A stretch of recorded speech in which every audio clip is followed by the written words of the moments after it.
Yo, Novatos, thanks again for tuning into yet another video. Infamous coming at you live from the West Coast yet again, San Jose, California. So let's go ahead and take a look at something that I failed to miss. Some of my comparison videos. Man, I don't know. Harley hasn't announced this. They haven't, brought this up. And I don't think anybody even has discussed it out of the channels I follow. It's something that, it's related with shortages and shrinkflation, sort of. Basically, you're getting less product, but you're paying the same rate. So if you guys remember 2021, we had that change of the CPU, the ECM, the electronic control, just the the tuner. Basically the tuner, they swapped that out in 2021. And then they also did something else with the touring models. They went ahead and removed the hydraulic clutch. So now 2021 and up, they have cable clutch, which is basically what you have on the Softail. So all right, so let's just go ahead and move on down. Let me show you guys what I'm talking about. So of course we know the surcharge, $750. That's an additional charge now. That's for inflation, shortages, production, stuff like that. All right, so here's where I wanted to just bring it up, show you guys. We have now ABS as an option. Now this was standard on the 2020 Softail Lowrider S. This was standard ABS. So that's that's a cost of $819. This used to be $975. It went down to $875, and now it's down to $819. So this used to be standard. I know some of you guys already mentioned, man, I don't need ABS. ABS is it's bad. Some of you guys have mentioned that ABS, it's just for learning purposes. Riders should know how to use their brake, their front brake. So not to grab too much of that front brake when we react, or just based off of whatever's going on, whatever situation you might be into. You should be prepared, and you should be able to maneuver and brake properly without high siding, low siding, whatever happens, So anyways, that is now an option for the whole Softail lineup. That's what I just realized. I looked at the Fat Bobs.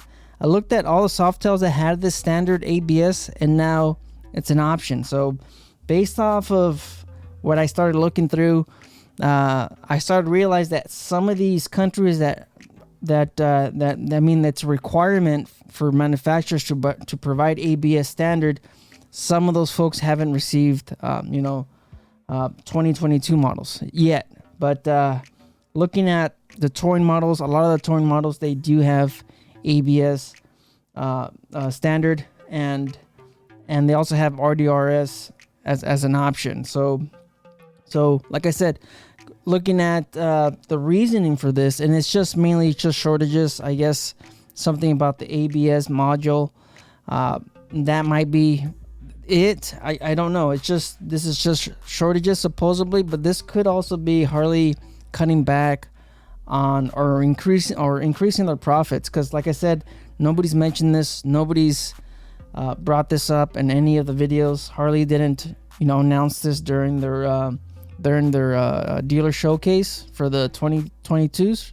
So and based off comments in the Facebook group that I've noticed, I guess this is just something that they started doing a few months back. So if you have a 2020, 2021, some 2021s, you will have ABS standard, but I mean, you might want to talk to the dealership and ask. So like I said, some riders like this. I believe it's something good to have just in case for some reason you're not on it 100% of the time. Like you're hungover, or you're tired, or you're just not alert, and you have a reaction where you grab a lot of that front brake, you fall down, and it's just good to have rider assist. I've seen some rider assists come in clutch, kind of like traction control. There's been a few videos that I've watched where they hit like an icy patch of road, and the bike itself kicks in. It kicks in that rider assist, and it just saves the rider, and it saves the bike. So it's just one of those things. It's kind of like an engine guard. $200 to $300. Yes, you should know how to ride your bike. You should be able to maneuver your bike, But you know what? For 200, 300 bucks, I believe it's worth having that engine guard just in case, as a safety net. You guys seen a few other videos, Bike and Bird, a couple years back, he ran into a friend of his, saved his foot, could have broken his foot, you know, been off of the bike for months recovering, but he had that engine guard and that saved his leg. So like I said, for 200 bucks, it's, you know, it's worth it. Same thing with this ABS for 800 bucks.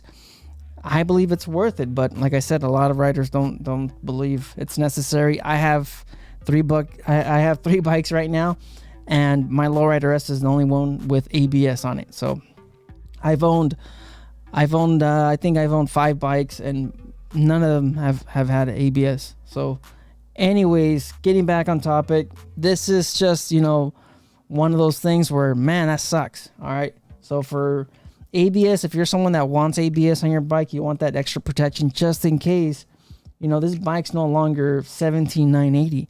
So based off of, you know, the numbers from last year, man, 17,530, sorry for the black one. It just sucks mainly because they're giving you less bike for the same price. So and on top of that, they're charging you more, but not including the surcharge on the MSRP.